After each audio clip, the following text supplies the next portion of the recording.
നമ്മൾ ഇന്ന് സമാന്തര ശ്രേണികൾ എന്ന പാഠത്തിലെ പേജ് നമ്പർ 18 നാലാമത്തെ ചോദ്യമാണ് ഇന്ന് നോക്കാൻ പോകുന്നത്. ചോദ്യം എന്താണ് പറയുന്നത്? ചിത്രത്തിലെ പടിക്കെട്ടിൽ ആദ്യ പടിയുടെ ഉയരം 10 സെന്റിമീറ്റർ. ഈ ചിത്രത്തിൽ കാണുന്ന ഈ പടിക്കെട്ടില് ഈ ആദ്യത്തെ പടിയുടെ ഉയരം 10 സെന്റിമീറ്റർ. പിന്നീടുള്ള ഓരോ പടിക്കും 17.5 സെന്റിമീറ്റർ വീതം കൂടി പോകുന്നു. അപ്പൊ ഈ പടിയുടെ ഉയരം 17.5 17.5 വെച്ച് അങ്ങനെ ഉയരം പോകുന്നുണ്ട്. ഒന്നാമത്തെ സബ് ക്വസ്റ്റ്യൻ, രണ്ട് സബ് ക്വസ്റ്റ്യൻ ഉണ്ട്. ഒന്നാമത്തെ സബ് ക്വസ്റ്റ്യൻ എന്താണ് പറയുന്നത്? ഒരാൾ ഓരോ പടി കയറുമ്പോഴും അയാൾ തറയിൽ നിന്ന് എത്ര ഉയരത്തിലായിരിക്കും? രണ്ടാമത്തെ ചോദ്യം, ഈ ഉയരങ്ങളുടെ ശ്രേണി എഴുതുക. അപ്പം ഇതാണ് നമ്മളെ പടി. പടിയിൽ എത്ര പടിയുണ്ട്? 1 2 3 4 5 6 6 പടികളുള്ളതാണ്. ഈ 6 പടിയിൽ ആദ്യത്തെ പടിയുടെ ഉയരം എന്നുള്ളത് 10 സെന്റിമീറ്റർ ആണ്. ഈ പടിയുടെ ഉയരം 10 സെന്റിമീറ്റർ ആണ്. അത് കഴിഞ്ഞുള്ള പടികളെല്ലാം എത്ര എന്നാണ് പറയുന്നത്? 17.5 സെന്റിമീറ്റർ. അതായത് ഈ പടിയുടെ ഈ ഉയരം എന്ന് പറയുന്നത് 17.5.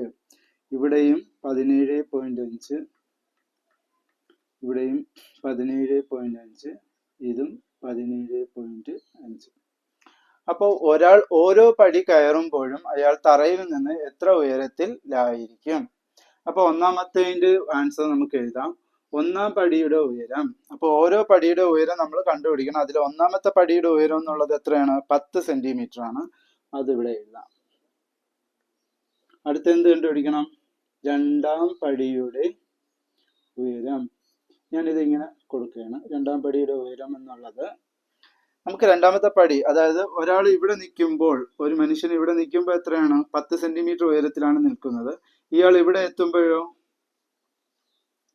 ഈ 10 സെന്റിമീറ്ററിന്റെ കൂടെ വീണ്ടും ഈ 17.5 സെന്റിമീറ്റർ കൂടെ കൂട്ടണം, അല്ലെ? ഇത്രയും ഉയരത്തിലാണ് അയാൾ നിൽക്കുന്നത്. ഈ പടിയിൽ നിന്ന് ഇത്രയും ഉയരത്തിലാണ് അയാൾ നിൽക്കുന്നത്. അപ്പൊ ഈ 10 സെന്റിമീറ്ററിന്റെ കൂടെ നമ്മൾ ഈ 17.5 സെന്റിമീറ്ററും കൂടെ കൂട്ടണം. അപ്പൊ ഇങ്ങനെയാണ് 10 + 17.5. അപ്പൊ ഉത്തരം എത്ര കിട്ടും? 27.5 സെന്റിമീറ്റർ കിട്ടും. രണ്ടാം പടിയുടെ ഉയരം 27.5 സെന്റിമീറ്റർ. ഇനി മൂന്നാം പടിയുടെ ഉയരം നോക്കാം. പടിയുടെ ഉയരം സമം ഇപ്പോൾ അയാൾ എവിടെ നിൽക്കുകയാണ്? 27.5 സെന്റിമീറ്റർ നിൽക്കുകയാണ്. വീണ്ടും ഒരു 17.5 സെന്റിമീറ്റർ അയാളെ കൂടെ കൂട്ടണം. അയാൾ ഇവിടെ നിൽക്കുമ്പോൾ എത്രയായിരിക്കും? വീണ്ടും ഇത് ഇത്ര 27.5, അതിൻ്റെ കൂടെ വീണ്ടും ഒരു 17.5 സെന്റിമീറ്റർ കൂടെ നമ്മൾ കൂട്ടേണ്ടി വരും. അപ്പൊ 27.5ന്റെ കൂടെ 17.5 സെന്റിമീറ്റർ കൂടെ കൂട്ടണം. നമുക്ക് കൂട്ടാം. 27.5ഉം 17.5. 5 5 10, 0 ശിഷ്ടം 1, 7 7 14, 14 1 15, ശിഷ്ടം 1, 2 1 3, 3 1 4. ഇവിടെ പോയിന്റ് ഉള്ളതുകൊണ്ട് നമ്മളിവിടെ പോയിന്റ് ഇടണം. അപ്പൊ ഉത്തരം എത്രയാണ്? 45 സെന്റിമീറ്റർ. പോയിന്റ് കഴിഞ്ഞ് 0 ആയതുകൊണ്ട്, 0 ആയതുകൊണ്ട് അത് എഴുതേണ്ട ആവശ്യമില്ല. 45 സെന്റിമീറ്റർ ആണ് ഇവിടുത്തെ ഉയരം. മൂന്നാം പടിയുടെ ഉയരം 45 സെന്റിമീറ്റർ. ഇനി അയാള് നാലാമത്തെ പടിയുടെ മുകളിൽ കയറുകയാണ്. ഇവിടെ വരികയാണ്. അപ്പോഴാണ് ഇവിടെ വരയ്ക്ക് 45 സെന്റിമീറ്റർ ഉണ്ട്. ഇനി എത്രയാണ്? ആ 45ലൂടെ വീണ്ടും ഒരു 17.5 സെന്റിമീറ്റർ കൂട്ടണം.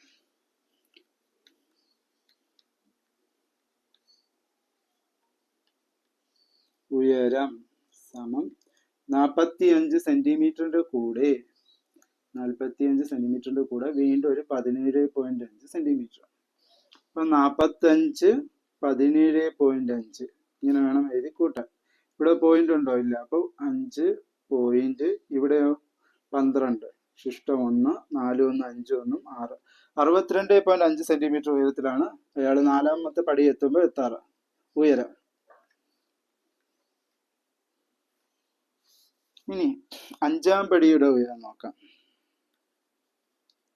അഞ്ചാം പടിയുടെ ഉയരം സമം, നാലാം പടിയിൽ എത്തുമ്പോൾ എത്ര ഉയരത്തിൽ നിൽക്കുകയാണ്? 62.5 സെന്റിമീറ്റർ ഉയരത്തിൽ നിൽക്കുകയാണ്. ഇനി അയാൾ അഞ്ചാം പടി ഇവിടെ എത്തുമ്പോഴത്തേക്ക് എത്ര എത്തും? അയാൾ ഇവിടെ എത്തുമ്പോൾ എത്രയാവും? ഇത് ഇത്രയും 62.5 സെന്റിമീറ്റർ, അതിൻ്റെ കൂടെ വീണ്ടും ഒരു 17.5 സെന്റിമീറ്റർ കൂട്ടണം, അല്ലേ? അപ്പൊ 62.5 17.5 നമുക്ക് കൂട്ടാം. 5 5 10, ശിഷ്ടം 1, 7 2 9 1 10 1 6 1 7 1 8. അപ്പൊ 80 സെന്റിമീറ്റർ ഉയരത്തിലാണ് അയാൾ നിൽക്കുന്നത്. ഈ പോയിന്റിന് ശേഷം 0 ആയതുകൊണ്ട് അതിന്റെ ആവശ്യമില്ല. 80 സെന്റിമീറ്റർ ഉയരത്തിലാണ് അയാൾ 5-ാമത്തെ പടി എത്തുമ്പോൾ എത്താറ്. ഇനി 6-ാം പടി, ഏറ്റവും അവസാനത്തെ പടിയാവുന്ന ഈ 6-ാമത്തെ പടിയിൽ എത്തുമ്പോഴോ 6-ാം പടിയുടെ ഉയരം 5-ാം പടി വരെ എത്തുമ്പോൾ എത്ര ഉയരം എത്തി? 80 സെന്റിമീറ്റർ ഉയരത്തിലെത്തി. അതിലൂടെ നമ്മൾ വീണ്ടും 6-ാമത്തെ പടിയുടെ ഉയരം എത്രയാണ്? ഈ ഒരു പടിയുടെ ഉയരം 17.5 ആണ്. അപ്പൊ അതും കൂടെ അതിലൂടെ കൂട്ടിയാകുമ്പോൾ പോരെ അയാൾ ഇവിടെ എത്തുമ്പോൾ എത്ര ഉയരത്തിലെത്തി എന്നുള്ളത് അറിയാം. അപ്പൊ 17.5 കൂട്ടുക, 80-ഉം 17.5 കൂടെ കൂട്ടുമ്പം 80-ഉം 17.5-ഉം കൂടെ കൂട്ടുമ്പോൾ എത്ര കിട്ടും? 5 7 8 1 9 97.5 സെന്റിമീറ്റർ ഉയരത്തിലാണ് അയാൾ എത്തിയിരിക്കുന്നത്. ഇവിടുത്തെ ചോദ്യം എന്താണ് പറയുന്നത്? ഒരാൾ ഓരോ പടി കയറുമ്പോഴും അയാൾ തറയിൽ നിന്ന് എത്ര ഉയരത്തിലായിരിക്കും. അപ്പൊ ഓരോ പടിയുടെ ഉയരങ്ങൾ നമ്മൾ കണ്ടുപിടിക്കണം. അങ്ങനെ ഞാൻ മൊത്തം 6 പടി കൊണ്ട് 6 പടിയുടെയും ഉയരങ്ങൾ കണ്ടുപിടിച്ചു. രണ്ടാമത്തെ ചോദ്യം എന്താണ് പറയുന്നത്? ഈ ഉയരങ്ങളുടെ ശ്രേണി എഴുതണം. ഈ ഉയരങ്ങളുടെ ശ്രേണി എഴുതണം. ഇപ്പൊ രണ്ടാമത്തെ സബ് ക്വസ്റ്റ്യന്റെ ആൻസർ എഴുതാം. ഉയരങ്ങളുടെ ശ്രേണി സമം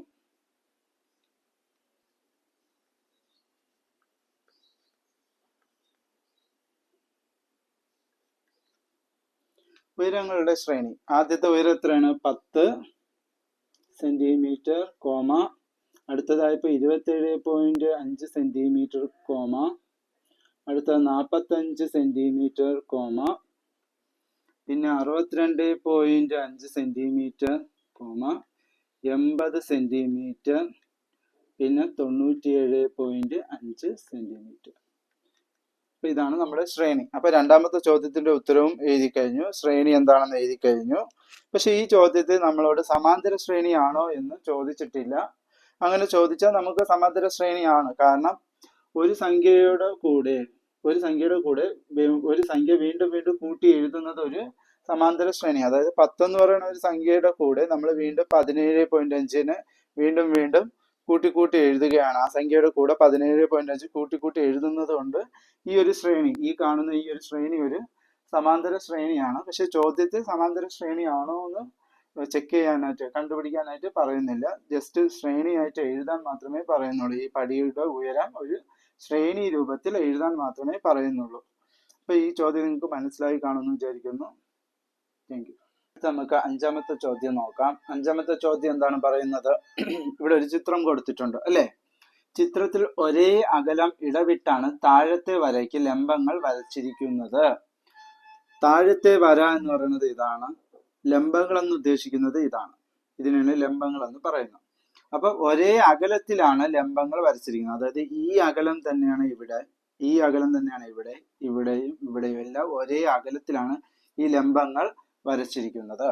ഇങ്ങനെ തുടരുന്ന ലംബങ്ങളുടെ നീളം സമാന്തര ശ്രേണിയാണെന്ന് തെളിയിക്കുക. അതായത് ഇതിന്റെ നീളം എല്ലാം ഒരു സമാന്തര ശ്രേണിയിലാണ് പോകുന്നതെന്ന് തെളിയിക്കാനാണ് ഈ ചോദ്യം പറയുന്നത്.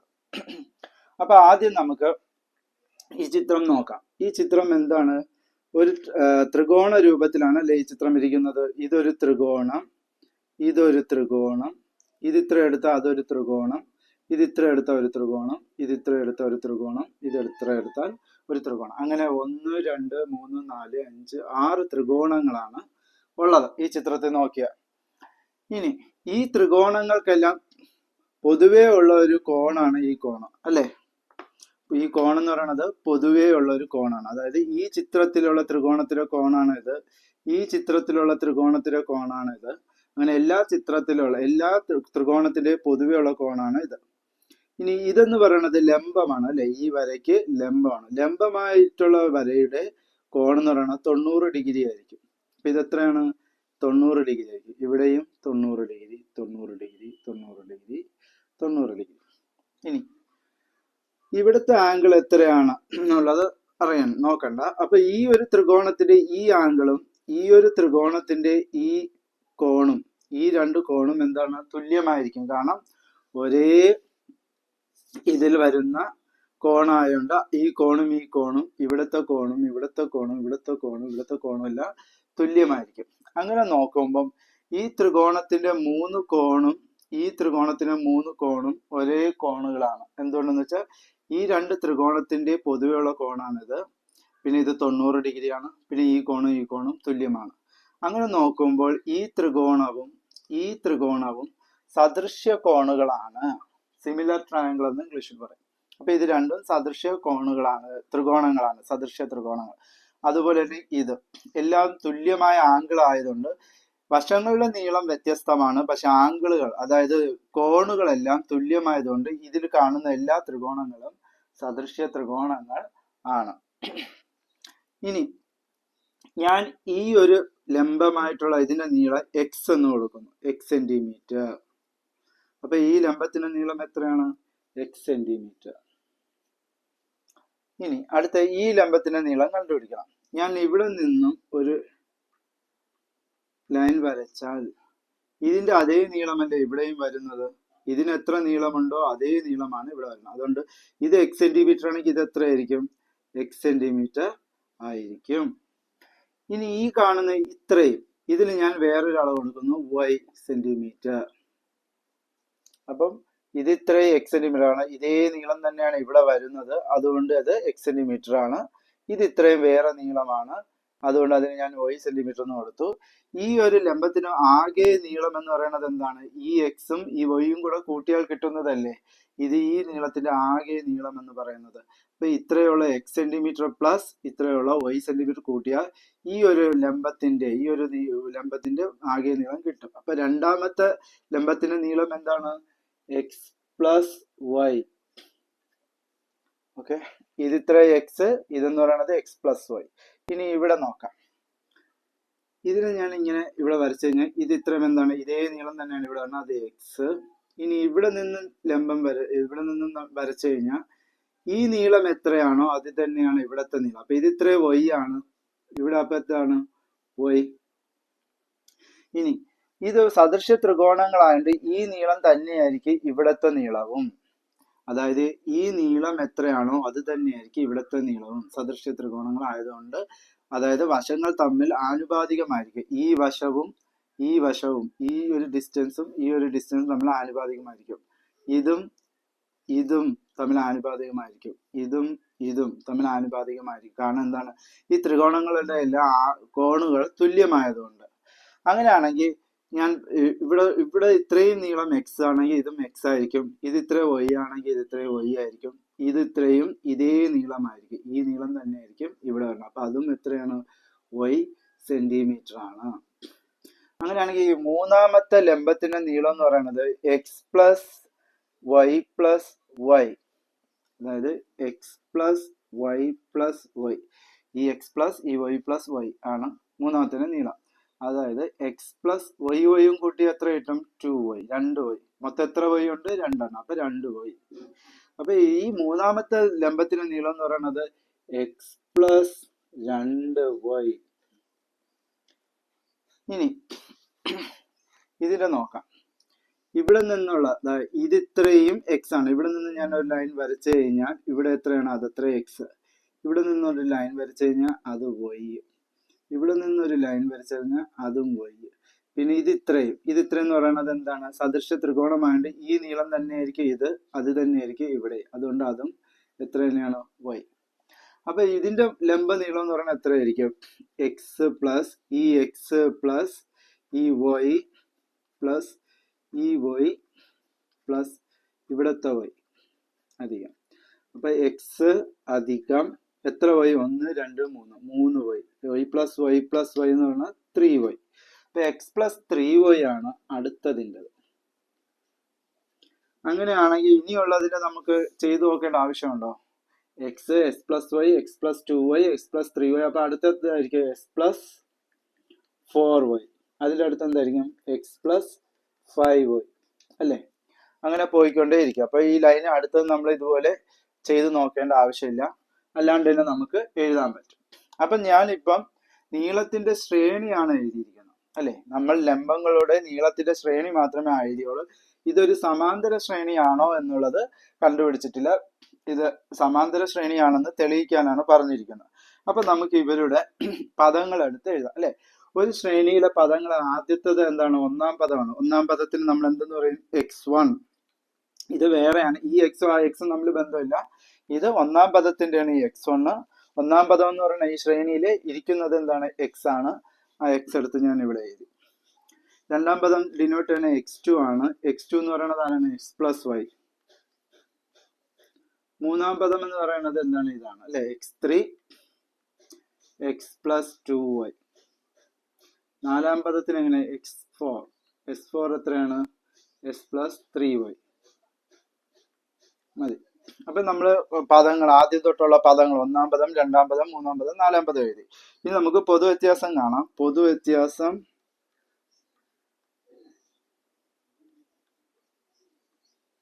d സമം, പൊതുവ്യത്യാസം എങ്ങനെയാണ് കാണേണ്ടത്? രണ്ടാം പദത്തിൽ നിന്ന് ഒന്നാം പദം കുറച്ചാൽ പൊതുവ്യത്യാസം കിട്ടും അല്ലെ. അപ്പൊ x2, രണ്ടാം പദം x2 മൈനസ് ഒന്നാം പദം x1 സമം x2 ആരാണ്? ഈ x plus Y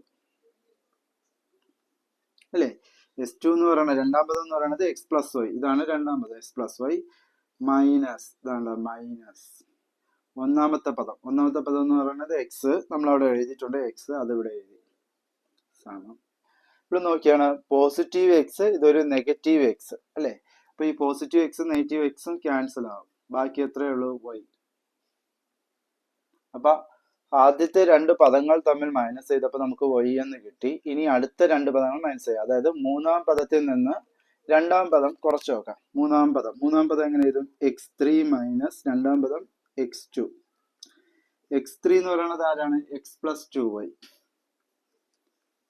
minus x2 എന്ന് പറയുന്നത് എന്താണ്? x plus y. അപ്പൊ ഇത് ഒരു വാല്യൂ ഇല്ല, രണ്ട് വാല്യൂ ഉള്ളതുകൊണ്ട് നമുക്ക് ബ്രാക്കറ്റിൽ എഴുതാം x പ്ലസ് വൈ. ഓക്കെ. അപ്പൊ x3 എന്ന് പറയുന്ന മൂന്നാം പദം എടുത്ത് എഴുതി. x3 എന്ന് പറയുന്ന മൂന്നാം പദം എന്താണ്? x plus 2y minus minus ഇട്ടു. പിന്നെ ഉള്ള x2 എന്ന് പറയുന്നത് രണ്ട് വാല്യൂസ് ഉള്ളതുകൊണ്ട് നമ്മൾ ബ്രാക്കറ്റ് ഇട്ട് വേണം എഴുതാൻ. കാരണം ഈ മൈനസ് ഇവരെല്ലാരെയും അഫക്റ്റ് ചെയ്യും. സമം x പ്ലസ് ഈ 2y. ഈ മൈനസ് കൊണ്ട് നമ്മൾ എക്സിന് ഇൻറ്റു ഈ ബ്രാക്കറ്റ് ഓപ്പൺ ആകുമ്പോൾ, ഈ ബ്രാക്കറ്റ് തുറക്കുമ്പോഴത്തേക്ക് എന്താണ്? ഈ മൈനസ് എല്ലാവരെയും അഫക്റ്റ് ചെയ്യും, എല്ലാവരെയും ഗുണിക്കണം. ഈ മൈനസ് കൊണ്ട് എല്ലാവരെയും ഗുണിക്കണം. ഈ മൈനസ് കൊണ്ട് എക്സിനെ ഗുണിക്കുമ്പോൾ മൈനസ് ഇൻറ്റു എക്സ് എന്ന് പറയുന്നത് എന്താണ്? Minus X. അപ്പൊ ഇത് മൈനസ് എക്സ് ആവും. ഇനി ഈ മൈനസ് കൊണ്ട് ഈ വൈയെ ഗുണിക്കുമ്പോൾ മൈനസ് ഇൻറ്റു വൈ സമം മൈനസ് വൈ. അപ്പൊ ഇവിടെ എന്താവും? Minus y. അപ്പൊ ഞാൻ എക്സ് എഴുതി, പ്ലസ് 2y എഴുതി. പിന്നെ ഈ മൈനസ് കൊണ്ട് എക്സിന് ഇൻറ്റു ചെയ്തപ്പോൾ minus x minus into y minus Y.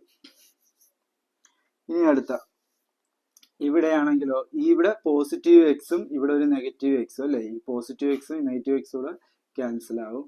ഇനിയുള്ളത് ആരാണ്? 2y. പോസിറ്റീവ് 2yയും നെഗറ്റീവ് y. അപ്പൊ ഈ രണ്ട് വൈയിൽ നിന്ന് ഈ ഒരു y കുറയ്ക്കണം. മൈനസ് ആയതുകൊണ്ട് കുറയ്ക്കണം. രണ്ട് വൈയിൽ നിന്ന് ഈ y കുറച്ചാൽ എത്രയുണ്ട്? ബാക്കി ഒരു y. ഓക്കെ. അപ്പൊ രണ്ട് ടേമുകൾ, രണ്ട് സ്ഥാനങ്ങൾ, ഇപ്പോൾ ഒന്നാം പദവും രണ്ടാം പദവും കുറച്ചപ്പോൾ y കിട്ടി. രണ്ടാം പദത്തിൽ നിന്ന് മൂന്നാം പദത്തിൽ നിന്ന് രണ്ടാം പദം കുറച്ചപ്പോൾ നമുക്ക് y തന്നെ കിട്ടിയത്. ഒരെണ്ണം കൂടെ ചെയ്തു നോക്കാം. അപ്പോഴും നമുക്ക് ഇതൊരു സമാന്തര ശ്രേണിയാണെന്നുള്ളത് ഉറപ്പിക്കാം. അടുത്ത എന്താണ്? നാലാം പദത്തിൽ നിന്ന് മൂന്നാം പദം കുറയ്ക്കാം. നാലാം പദം എങ്ങനെ എഴുതും? x4 മൈനസ് മൂന്നാം പദം എങ്ങനെ എഴുതും? x3 സമം x4 എന്ന് പറയുന്നത് എന്താണ്? x പ്ലസ് 3y മൈനസ് പിന്നെന്താണ്? x3 എന്ന് പറയുന്നത് എന്താണ്? x plus 2y. പക്ഷെ ഇവിടെ രണ്ട് ടേം ഇരിക്കണോണ്ട് നമുക്കത് ബ്രാക്കറ്റിനകത്ത് എഴുതണം. x plus 2y. എന്തെന്നാൽ ഇവിടെ ഒരു മൈനസ് കിടക്കണോണ്ട് ഈ മൈനസ് എല്ലാവർക്കും ബാധകമാണ്. ഈ മൈനസ് കൊണ്ട് എല്ലാവരെയും ഗുണിക്കേണ്ടി വരും. അതുകൊണ്ട് ഒരു ബ്രാക്കറ്റ് ഇടണം. Equal to x plus 3y. ഈ മൈനസ്, ഈ ബ്രാക്കറ്റ് തുറക്കുമ്പോൾ ഈ മൈനസ് കൊണ്ട് ഇതിനെ ഗുണിക്കണം. അപ്പൊ minus into X minus x minus into 2y minus 2y. അപ്പൊ നമ്മൾ ബ്രാക്കറ്റ് എല്ലാം ഓപ്പൺ ആക്കി, ഈ ബ്രാക്കറ്റ് രണ്ടും ഓപ്പൺ ആക്കി, ഈ മൈനസ് കൊണ്ട് ഓരോരുത്തരെയും ഇൻറ്റു ചെയ്ത് എഴുതി. ഇവിടെ എന്താണ് കിട്ടിയത്? ഇവിടെ ഒരു നെഗറ്റീവ് എക്സ് ഉണ്ട്, ഇവിടെ ഒരു പോസിറ്റീവ് എക്സ് ഉണ്ട്. അത് രണ്ട് ക്യാൻസൽ ചെയ്യാലോ? ക്യാൻസൽ ചെയ്തു. ഇനി എന്തുണ്ട്? പോസിറ്റീവ് 3yയും നെഗറ്റീവ് 2y ഉണ്ട്. അപ്പൊ 3y നിന്ന് 2y കുറയ്ക്കണം. മൊത്തം 3 y ഉണ്ട്. അതിൽ നിന്ന് 2 y കുറച്ചാൽ എത്ര ഉണ്ട്? ഒരേ ഒരു y. അപ്പോൾ y ആണ് ഇവിടുത്തെ ആൻസർ, ഈക്വൽ ടു y. അപ്പോൾ നമുക്ക് എല്ലാ ഓരോ പദങ്ങളും മൈനസ് ചെയ്ത് കഴിഞ്ഞപ്പോൾ എന്ത് കിട്ടി? y തന്നെയാണ് ഇവിടെ കോമൺ ആയിട്ട് കിട്ടിയത്. പൊതുവെ കിട്ടിയ വ്യത്യാസം y തന്നെയാണ്. അപ്പൊ ഇവിടെ കിട്ടിയ നമുക്ക് പൊതുവ്യത്യാസം എന്താണ്? y ആണ് കിട്ടിയത്. എല്ലാം തുല്യമാണ്. പൊതുവ്യത്യാസം തുല്യമാണെങ്കിൽ ഇത് ഈ ശ്രേണി എന്താണ്? ഒരു സമാന്തര ശ്രേണിയാണ്. അപ്പൊ ഇവിടെ എന്താ പറഞ്ഞിരിക്കുന്നത്? ലംബങ്ങളുടെ നീളം സമാന്തര ശ്രേണിയാണെന്ന് തെളിയിക്കുക. തന്നിരിക്കും അല്ലെ, ലംബങ്ങളുടെ നീളം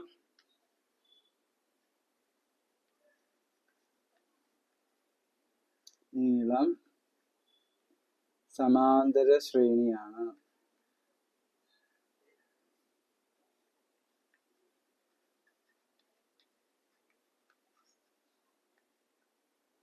അപ്പൊ നമ്മൾ അതങ്ങ് തെളിയിച്ചു കഴിഞ്ഞു.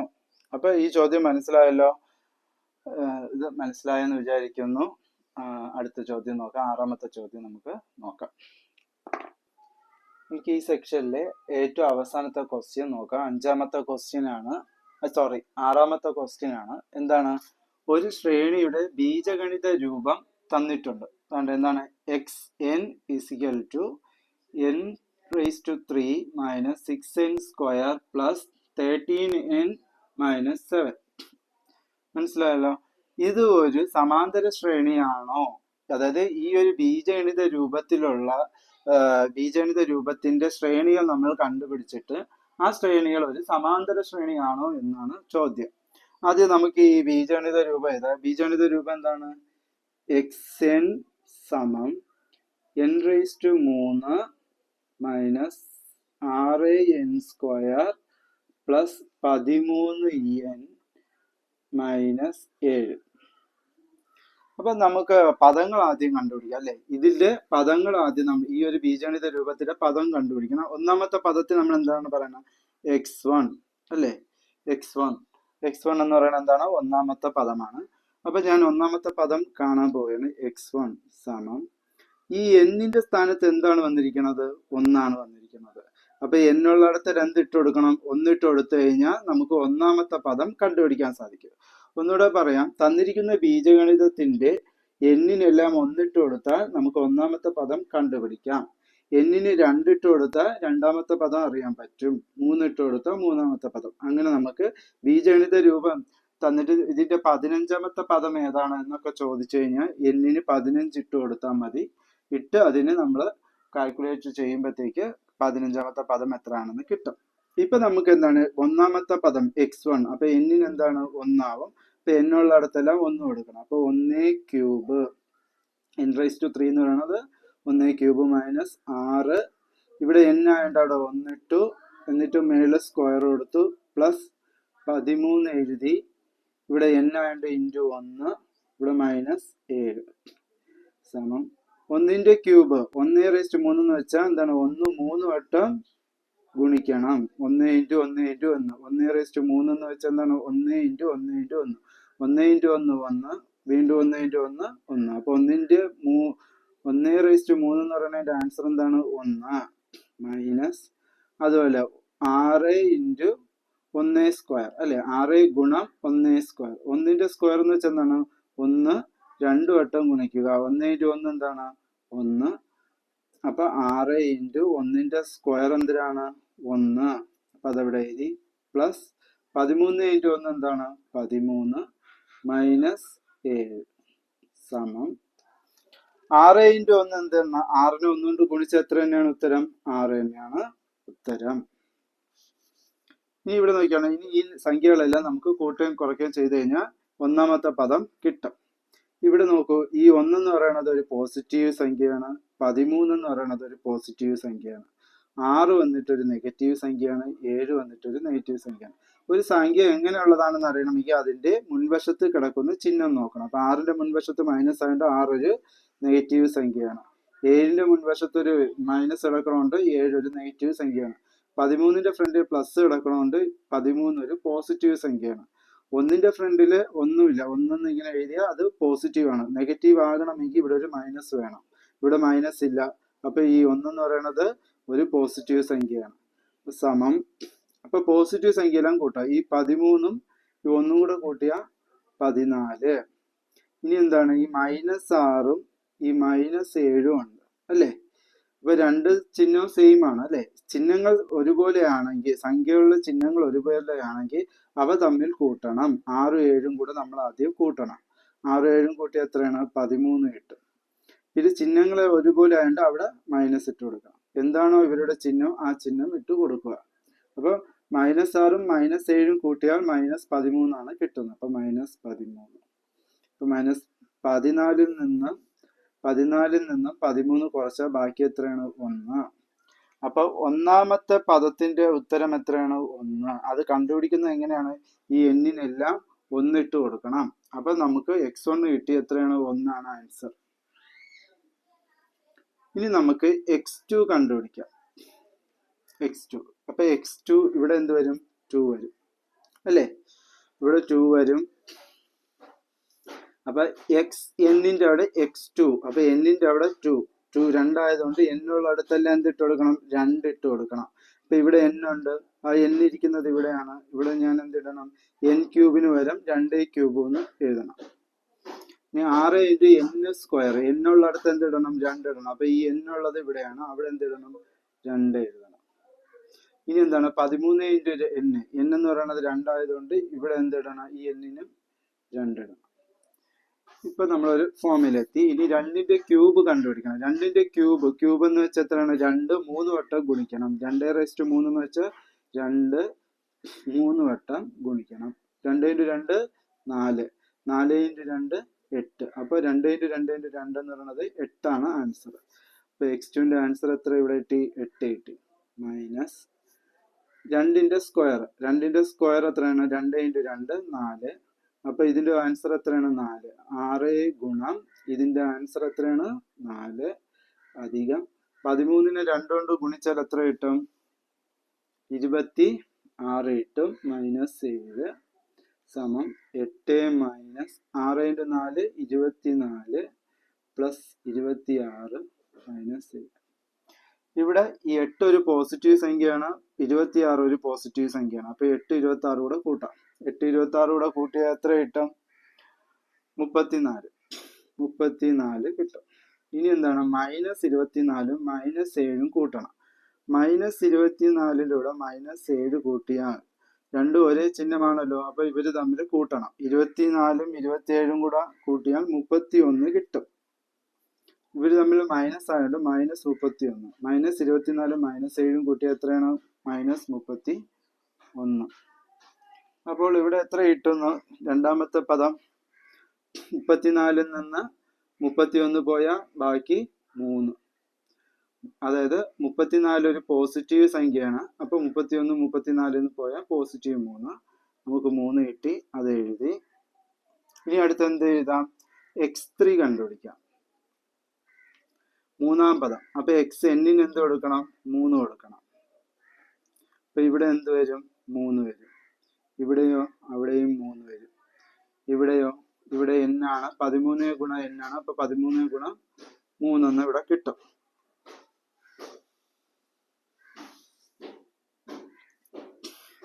ഇനി നമുക്ക് 3ന്റെ ക്യൂബ് കണ്ടുപിടിക്കാം. 3ന്റെ ക്യൂബ് എങ്ങനെയാണ്? 3 3 വട്ടം. 3 3 വട്ടം. അപ്പൊ 3 × 3 × 3.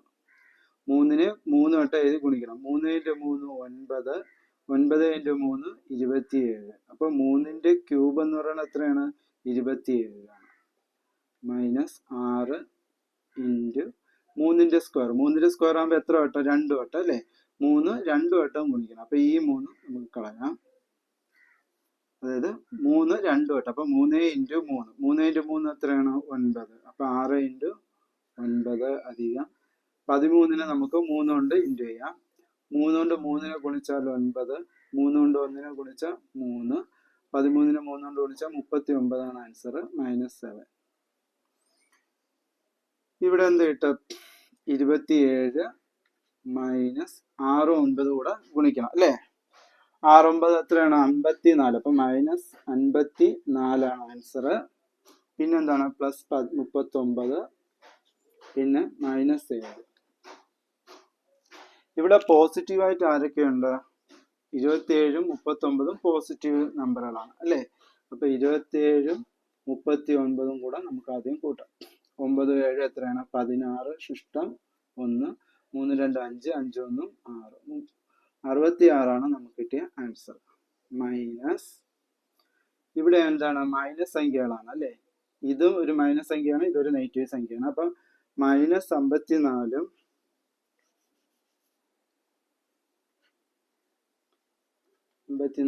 മൈനസ് 7ഉം കൂടെ നമുക്ക് കൂട്ടാം. 7 4 എത്രയാണ്? 11 11 1 ശിഷ്ടം 1 6 1 7 നെഗറ്റീവ് ആണ്, നെഗറ്റീവ് 71. അപ്പൊ നെഗറ്റീവ് 71. രണ്ട് മൈനസ് സംഖ്യ കൂടെ നമ്മളിവിടെ കൂട്ടി. അപ്പൊ 66ൽ നിന്ന് 71 കുറയ്ക്കാൻ പറ്റില്ല. 66ൽ നിന്ന് 71 കുറയ്ക്കാൻ പറ്റില്ല. അപ്പൊ എന്ത് ചെയ്യണം? 71ൽ നിന്ന് 66 കുറയ്ക്കണം. 71ൽ നിന്ന് 66 പോയാൽ ബാക്കി എത്രയാണ്? 5 ആണ്. പക്ഷെ ഈ 5 എന്ന് പറയുന്നത് ആരുടെ ബാക്കിയാണ്? ഈ 71ന്റെ ബാക്കിയാണ് ഈ 5 അല്ലെ. ഈ 66 71ൽ നിന്ന് കുറച്ച് കിട്ടിയ ബാലൻസ്, 71ന്റെ ബാലൻസ് ആണ് 5. പക്ഷെ ഈ 71 എന്ന് പറയുന്നത് എന്താണ്? ഒരു നെഗറ്റീവ് സംഖ്യയാണ്.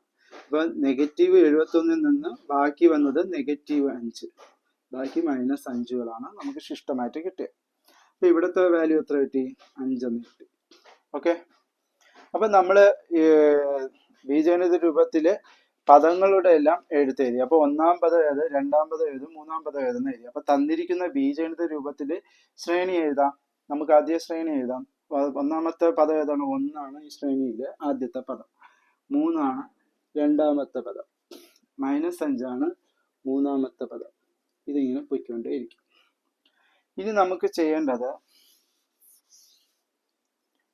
ഇത് ഒരു സമാന്തര ശ്രേണിയാണോ, അതായത് ഈ ശ്രേണി വന്നിട്ട് ഒരു സമാന്തര ശ്രേണിയാണോ അതറിയണമെങ്കിൽ എന്ത് ചെയ്യണം? പൊതുവ്യത്യാസം നമുക്ക് അറിയണം. ഇപ്പൊ പൊതുവ്യത്യാസം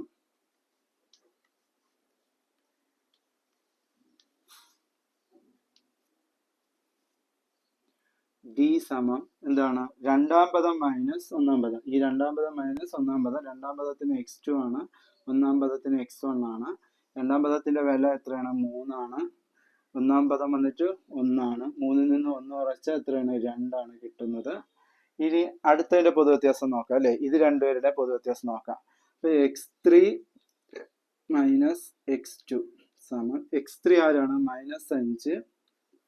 x2 ആരാണ്? 3. അപ്പൊ ഇവിടെ x3 -5, x2 എന്താണ്? മൈനസ്, പിന്നെന്താണ്? x2 എത്രയാണ്? 3. ഇപ്പൊ രണ്ടും മൈനസ് സംഖ്യകളാണ് നമുക്ക് കിട്ടിയത്. അതായത് x3 മൈനസ് x2. x3 എന്ന് പറയുന്നത് -5 ആണ്, x2 എന്ന് പറയുന്നത് 3 ആണ്. അപ്പൊ -5 -1 ഒരേ ചിഹ്നങ്ങളാണെങ്കിൽ അവർ തമ്മിൽ നമ്മൾ കൂട്ടണം അല്ലെ. അപ്പൊ 5 3 എത്രയാണ്? 8.